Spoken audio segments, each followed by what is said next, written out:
की जय वंदे मातरम छत्रपती शिवाजी महाराज की जय छत्रपती संभाजी महाराज की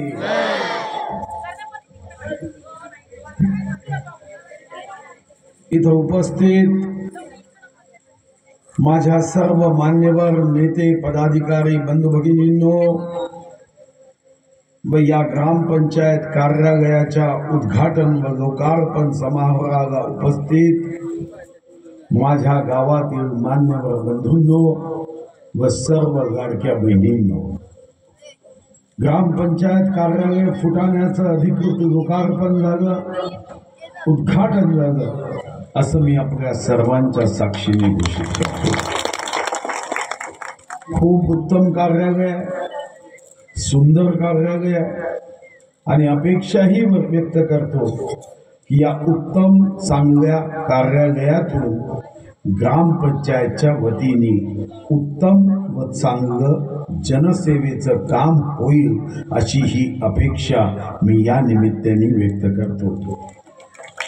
खरं तर उपसरपंच बंधूंनी या गावात केलेल्या कामाची माहिती दिली, पण जेव्हा मी इथं आलो तेव्हा इतका उत्तम कार्यक्रम बघितला, एकदा नव्हे तीनदा फटाके उडवताना बघितले, तेव्हाच माझ्या लक्षात आलं की अजून काही काम शिल्लक दिसतंय।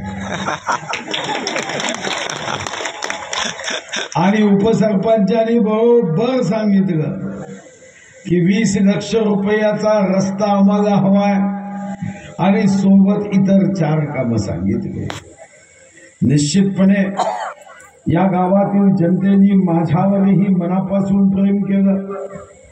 या गावातील भारतीय जनता पार्टीचे कार्यकर्ते उत्साहाने कार्य करतात आणि म्हणून मी घोषित करतो की 20 लाख रुपये ग्रामपंचायत इमारतीपर्यंत पोहोचणाऱ्या रस्त्यासाठी मी आमदार निधी म्हणून घोषित करतो व माझे स्वीय सहाय्य श्री अटकरे हे नोंद घेऊन जेवढ्या लवकर त्यांना 20 लाख देता येईल तेवढ्या लवकर त्यांना 20 लाख द्या, म्हणजे पुन्हा 6 महिन्यांनी रस्त्याचं लोकार्पण करता येईल।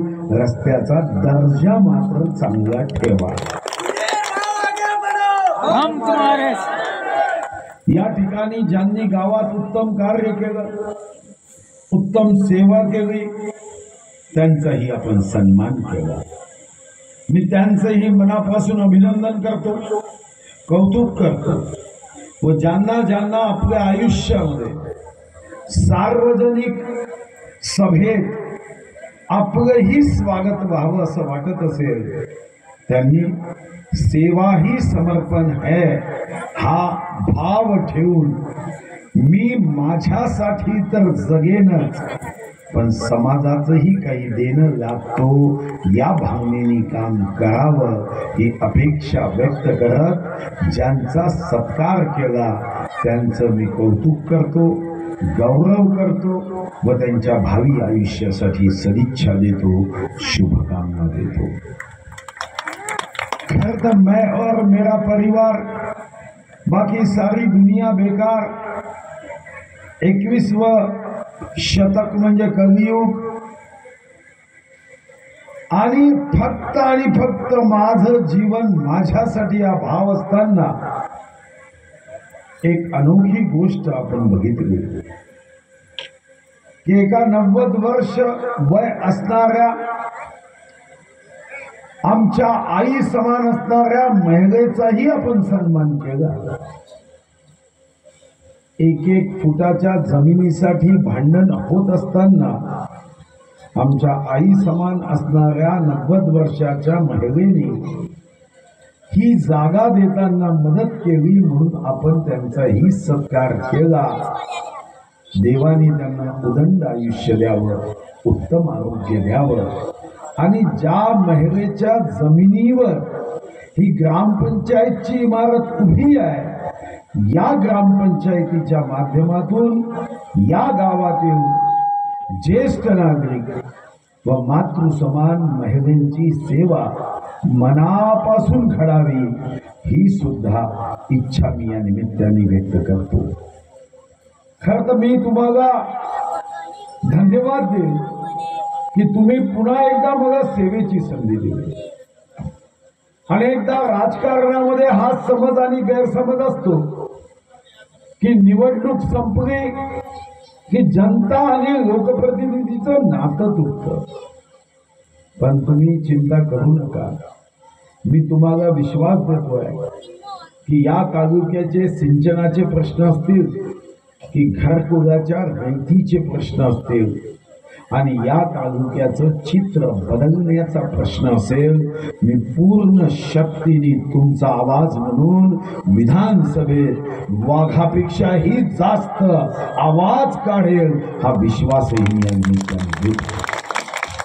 प्रश्न अनेक आहे याची जाणीव, पण मी आपल्याला एक गोष्ट सांगून तुम्हाला तुमच्या कुटुंबाला भविष्याचा वेध घेण्यासाठी तयार राहण्याची मी विनंती करणार. अनेकदा आपण मन ऐकतो की तहान लागली की विहीर खोदायची नसते, की तहान लागली तर विहीर खोदणारा त्याची तहान कधीच भागवू शकत नाही. तुम्हाला मनापासून आपलं गाव प्रगतीच्या मार्गावर न्यायचं असेल तर मी तुम्हाला एक गोष्ट आजच सांगतोय की पोंभुर्ण्या तालुक्याचे हे 5 वर्ष न भूतो असे राहणार आहे.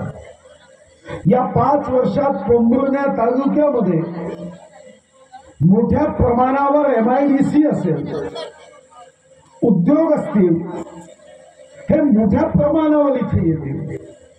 पण आम्ही या बदलासाठी जर तयार राहिलो नाही तर तालुक्यामध्ये तुम्ही तसेच राहाल आणि बाहेरचे लोक येऊन या तालुक्यामध्ये राज्य करतील. जर आपल्याला बदलत्या परिस्थितीशी सामना करायचा असेल तर प्रत्येकाने स्किल मध्ये असेल, एज्युकेशन मध्ये असेल, येणाऱ्या संधीचा उपयोग करायचा असतो. संधीचं सोनं करायचं असतं आणि हे संधीचं सोनं हे या गावातील तरुण तरुणींनी मेहनत, परिश्रम, अभ्यास करून करायचं आहे. आयुष्यामध्ये एक गोष्ट लक्षात ठेवा की जेव्हा मायक्रोसॉफ्ट कंपनीचा मालक प्रचंड श्रीमंत झाला आणि त्यांनी आयुष्यभर पैसे मोजले तर कमीत कमी 500 जन्म तर त्याला पैसे मोजायला लागेल. त्या व्यक्तीचं नाव बिल गेट. मला त्याची गोष्ट आवडली. जेव्हा त्या बिल गेटचा इंटरव्ह्यू एक पत्रकार घेत होता आणि पत्रकार इंटरव्ह्यू घेत असताना बिल गेटला म्हणाला की तुम्ही इतके श्रीमंत कसे झाला. जगातल्या श्रीमंताच्या यादीमध्ये काही वर्ष पहिल्या नंबरवर बिल गेटचं नाव होतं. आता थोडं मागे पडलं, पण जगातला श्रीमंत आणि पत्रकारांनी प्रश्न केला की आम्हाला तुम्ही सांगा श्रीमंत होण्याचा मार्ग काय. एकदा नव्हे 3दा त्यांनी बिल गेटला म्हणाला की मला ही श्रीमंत व्हायचं आहे, श्रीमंत होण्याचा मार्ग सांगा. बिल गेटनी चेकबुक काढलं, कोरा चेक सही केली आणि त्या पत्रकाराच्या हातामध्ये तो चेक दिला. म्हणाला, हो श्रीमंत, भर तुला किती पैसे भरायचे आहे, तुला श्रीमंत व्हायची इच्छा आहे ना, भाग.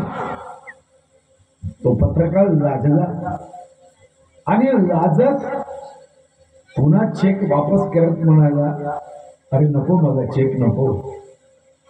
बिल गेटने उत्तर दिलं, श्रीमंत व्हायचं रहस्य हेच आहे की जेव्हा संधी येते ती संधी सोडता कामा नये.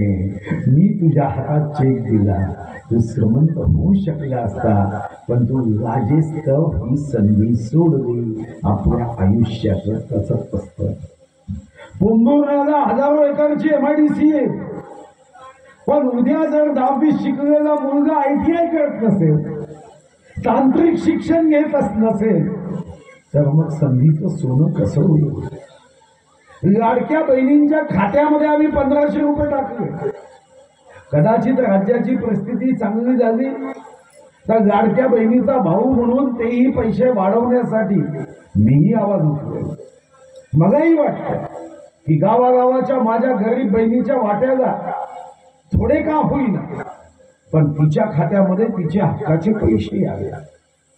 पण लाडक्या बहिणींना 1500 रुपये दिले म्हणून काही परिस्थिती बदलत नाही. ही परिस्थिती बदलायची असेल तर देवानी तुम्हाला तुमच्या पदरामध्ये सोन्यासारखी पोर दिली आहे. आपल्या मुलींकडे लक्ष द्या. बेटी सोने की पेटी असं म्हटलं जातं. मलाही एकच मुलगी आहे, पण बेटी सोने की पेटी का म्हटलं जातं? कारण हे सोनं कधी संपणार नसतं. या सोन्याच्या पेटीत आपल्या आई वडिलांबद्दल प्रचंड प्रेम आहे. मग सरकारने योजना केली की या मुलींच्या शिक्षणासाठी 100% सरकार पैसे भरणार. कारण सरकारने सांगितलं जर आमच्या या लाडक्या बहिणी आहे तर या सोने की पोटी म्हणणाऱ्या कन्येचे आम्ही मामा आहोत. मग त्यांच्या शिक्षणाकडे लक्ष दिलं पाहिजे. 2 वेळचा स्वयंपाक ही तर आपली जबाबदारी आहे. पण आज महिला संमेलन असल्याने मी या विषयावर जास्त बोलतो की 2 वेळचा स्वयंपाक तर करायचाच आहे. पण हा स्वयंपाक करता करता जशी भाजी शिजली की नाही आपण पाहतो, तसंच आपली मुलगी शिकली की नाही हेही पाहण्याची जबाबदारी आहे. आपल्या मुलींना उत्तम शिक्षण देता येईल का? आज राजकारणी नेत्यांनी लोकांनी स्वार्थासाठी जात आणि जात एवढी रक्तात भिनवली आहे की मला कधी कधी वाटतं की पॅथॉलॉजीमध्ये आता रक्त तपासायला नेलं की हिमोग्लोबिन कमी आणि जातीयवाद जास्त दिसेल.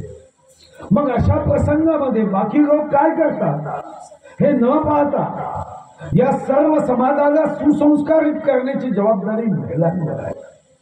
अलकाताई जे सांगत होती ते खरं आहे की महिला कोणत्याही क्षेत्रात कमी नाही, फक्त संधी मिळते. जर तिला संधी मिळाली ना, मी तुम्हाला लिहून देतो, पुरुष असूनही पुरुष सुद्धा झक मारेल इतकी महिला पुढे जाऊ शकते.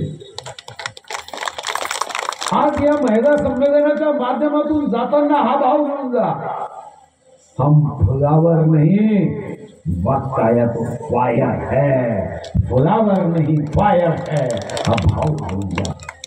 शेवटी या समाजाला टिकवण्याची जबाबदारी ही महिलांना आहे.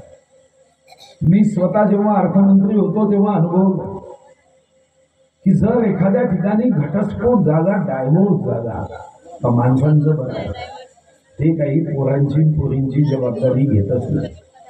1% पुरुष असतात, 99% तर ती आई असते की आपलं भविष्य कितीही अंधकारमय होऊ द्या, मी जन्म दिलाय, माझ्या मुलीची जबाबदारी ही आई म्हणून मीच घे. कष्ट आणि कष्ट तिच्या नशिबात येतात, दुःख आणि दुःख तिच्या वाटेला येतात, पण तरीही आई डगमगत नाही.